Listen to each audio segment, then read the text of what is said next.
এই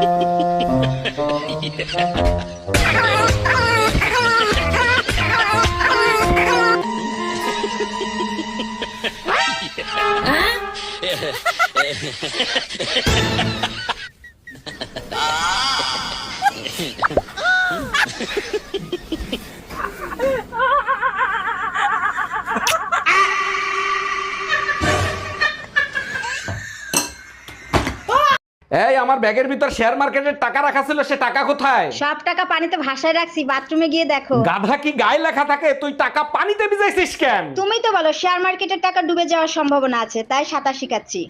हम इसका पति है, हमको सिर्फ फांसी का। Excuse me, I love you. I love you too, কিন্তু আপনার চকলেট 3টা আনা উচিত ছিল। কেন? 3টে চকলেট দিয়ে কি হবে? একটা আমার আর 2টা আমার 2 বাচ্চার জন্য। ও আচ্ছা।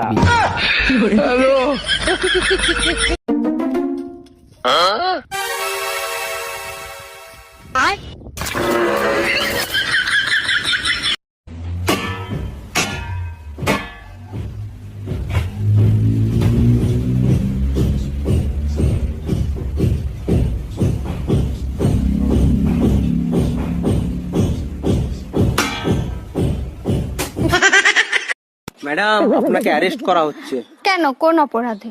আপনার কাছে জাল নোট ছাপানোর যন্ত্র পাওয়া গেছে। তা জাল নোট কি পেয়েছেন? না, জাল নোট তো পাইনি। খালি যন্ত্র থাকলেই আমি অপরাধী? হ্যাঁ, যন্ত্র থাকলেই অপরাধী। আমিও আপনার নামে রেপ কেস দেব। ও মা, কেন? আপনার কাছেও রেপ করার যন্ত্র আছে। বৌদি, দাদা কোথায়? কেন, কি হয়েছে? আমরা দুজন যখন ছোট ছিলাম, দাদা যাই খেত তারই ভাগ আমাকে দিত। কেন, এখন কি দেয়নি? না, দেয়নি। কাল যে তোমার বোন এলো, দাদা লুকিয়ে লুকিয়ে কিস করলো, আমি দেখলাম, আমাকে একটুও দিল না। কি? হ্যাঁ, বিয়ের পরে কত মানুষ স্বার্থপর হয়ে যায়। হ্যালো, কি করছিস রে? কি করবো, এই তো বসে আছি। তুই ভালো আছিস? হ্যাঁ, ভালো আছি। তুই কেমন আছিস? আমি ভালো আছি। কি করছিস কি? এই তো, কি করব, আমিও বসে আছি। বলছি পিছনেটা কি রে ঘুর ঘুর করছে? আরে এটা তো জামাই বাবু রে, জামাই বাবু। বলছি জামাই বাবু কি আমার সাথে কথা বলবে না?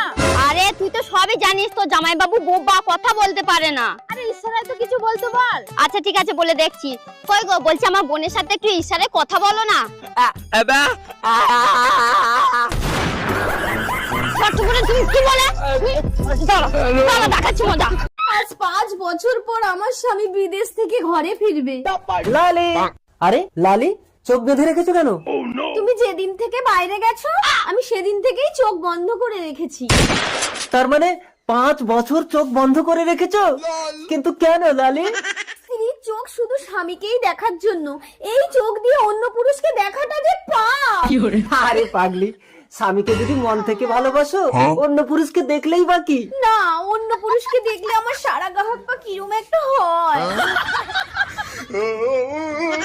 লালি, তুমি না সাক্ষাৎ সতী। চলো না একটু ঘরের ভেতরে। আস্তে টেনো না, পেটে বাচ্চা। কি করে? কে? আমি তো 5 বছর বাইরে ছিলাম। বলতে পারবো না গো, আমি তো চোখে দেখি না। আমি কেন মরি না? বলছি, এইটা কি ঝুনঝুনি পোদ্দারের বাড়ি? না না, ঝুনঝুনি পদ্মার 3 বছর আগে এই বাড়িটা আমাকে বিক্রি করে দিয়ে তো চলে গেছে। সে তো এখন এখানে থাকেনি। কিন্তু ভাই তুমি কে? ঝুনঝুনি পোদ্দারের নামে একটা পার্সেল ছিল, পার্সেল দিতে আসছি আমি। আসলে আমার নামই ঝুনঝুনি পোদ্দার। আসলে আমি ভাবছিলাম তুমি কিস্তিওয়ালা, লোনের টাকা আনতে আসছো।